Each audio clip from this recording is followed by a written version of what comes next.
उस समय। ऐसा उनके व्यक्तित्व में क्या था कि वो दलितों के बीच पूजनीय हो गई? मतलब कई ऐसी कहानियां, किस्से हैं जिसमें उन्हें दलित समाज पूजा करने लगा उनकी। देखिए, वो बहुत सारे घटनाएं हैं। जब बहन जी मुख्यमंत्री बनी तो वो अलग अलग काल की अलग अलग घटनाएं हैं। उन्होंने इस प्रकार से काम किया, दलितों का विश्वास जीता, चाहे वो पट्टे देने का सवाल हो या उनके मान सम्मान का सवाल हो।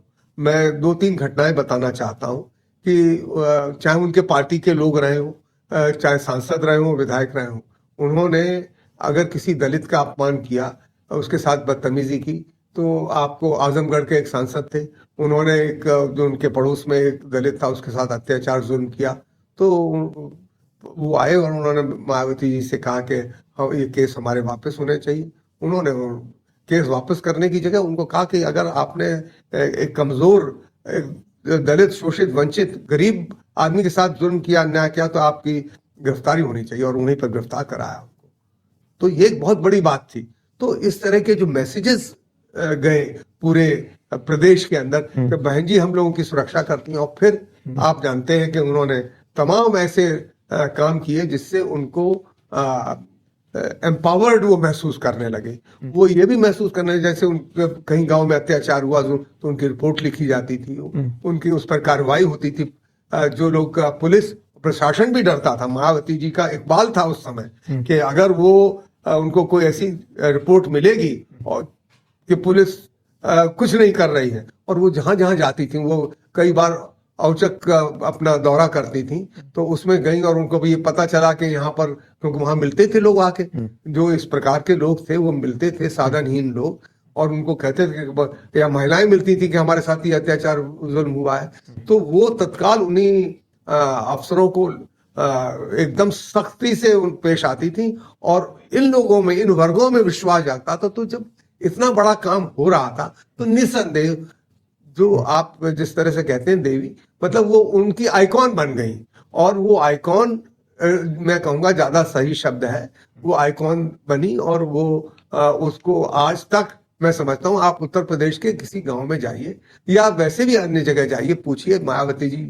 को, जो कुछ लोग ना भी वोट दे रहे होंगे वो मायावती जी की तारीफ करेंगे कि उनके शासन काल में कभी दंगे नहीं हुए, जैसे मुजफ्फरनगर कांड हुआ था यहाँ पर, इस तरह की कोई घटनाएं नहीं घटी, और सैफई जैसे मेले नहीं लगते थे, और इसके साथ साथ वो सब काम करती थी जिससे जो महिलाएं हैं, दलित हैं, शोषित, वंचित हैं, अपने आप को एम्पावर्ड महसूस करें, सक्षम महसूस करें।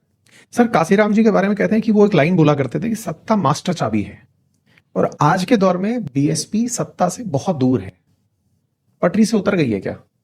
देखिए, ये मान्यवर साहब भी कहते थे, और ये बाबा साहब भीमराव अम्बेडकर भी कहते थे कि सत्ता की कुंजी जब तक हमारे हाथ में नहीं होगी, हम इस देश में कानून तो तभी हम बना सकते हैं जब हमारे पास, तो अपना वोट इकट्ठा करो, अपनी ताकत बनाओ। ये मैं कहूंगा कि अब मायावती जी और काशीराम जी ने मिलके, जो लगभग 20% वोट है उत्तर प्रदेश के अंदर, दलित अपने आप में करीब 22% की आबादी है, तो उसमें अन्य वोट जुड़ते हैं तो उनकी सरकार बन जाती है। जैसे 4 बार वो सरकार बना चुकी हैं। एक बार तो अपने बल पर सरकार उन्होंने 2007 में बनाई, किसी बिना सहयोग के सरकार बनाई। तो मैं ये कहूंगा कि वो जो अगर अन्य लोग जुड़ते हैं, और दूसरा, मायावती जी के बारे में एक ऐसा भी धारणा है सब लोगों की, कानून व्यवस्था के साथ साथ विकास का भी बहुत वो काम करती है। आपका यमुना एक्सप्रेसवे आप देखिए, आप ये पूरा जेवर का जो एयरपोर्ट बन रहा है, या बन प्रयास, शुरुआती प्रयास नहीं, उन्होंने इसकी नींव रखवाई, ये सारा उन्हीं का आइडिया था। और इस प्रकार से आप यहाँ से जब यमुना एक्सप्रेसवे से ताज जाते हैं, वो उनकी एक बहुत बड़ी देन है। और ये जो गंगा एक्सप्रेसवे जो अब बन रहा है, कार्यान्वित किया जा रहा है, वो भी उन्हीं के समय का है। मैं ये भी कहूंगा कि ये विकास के काम तो हुए, पर साथ ही साथ उत्तर प्रदेश में जब वो मुख्यमंत्री बनी 2007 के अंदर, तो उसके पहले मुलायम सिंह जी मुख्यमंत्री थे, उसके पहले राजनाथ सिंह जी मुख्यमंत्री थे, बीजेपी की सरकार थी। उन्होंने 3-4% से ज्यादा विकास दर नहीं था। मायावती जी के समय 8.5-9% तक का विकास दर हो गया। तो उन्होंने ये भी दिखाया कि वो उत्तर प्रदेश को वो दे सकती है जो कोई अन्य व्यक्ति नहीं दे पाया। तो फिर आज ऐसा क्यों कहते हैं कि वो बहुजन पार्टी कम रह गई है और कोई नेतृत्व केंद्रित पार्टी बन गई है? अगर ऐसा ही है, जब उन्होंने ये विकास दर पहुंचाई जिसने इतने लोगों को साथ रखा, फिर वो किसी व्यक्ति विशेष पर आकर केंद्रित क्यों हो जाती है? देखिए, व्यक्ति विशेष तो वो लीडर तो होता ही, हर पार्टी के अपने अपने लीडर्स हैं। बीजेपी में जाइएगा तो एक चेहरा है, समाजवादी पार्टी में भी एक चेहरा है, इसी प्रकार से कांग्रेस पार्टी में भी एक चेहरा है। तो हर पार्टी का एक चेहरा होता है। ये बहुजन समाज पार्टी के साथ जो तबके अपनी आकांक्षाओं को देखते हैं, जिनका मैंने उल्लेख किया, दलित, शोषित, वंचित समाज, ये उनका सबसे बड़ा चेहरा है। मायावती जी उनका सबसे बड़ा चेहरा है। और ये सही है कि इस समय जैसे चुनाव में होता है, उतार चढ़ाव होता है। आपको मैं बीजेपी के बारे में भी कह सकता हूँ कि बीजेपी सन 77 का जब चुनाव हुआ तो जनता पार्टी का हिस्सा बनी थी, लगभग 100 MP थे। 84 में आके 2 ही MP रह गए। अटल जी स्वयं चुनाव हार गए थे।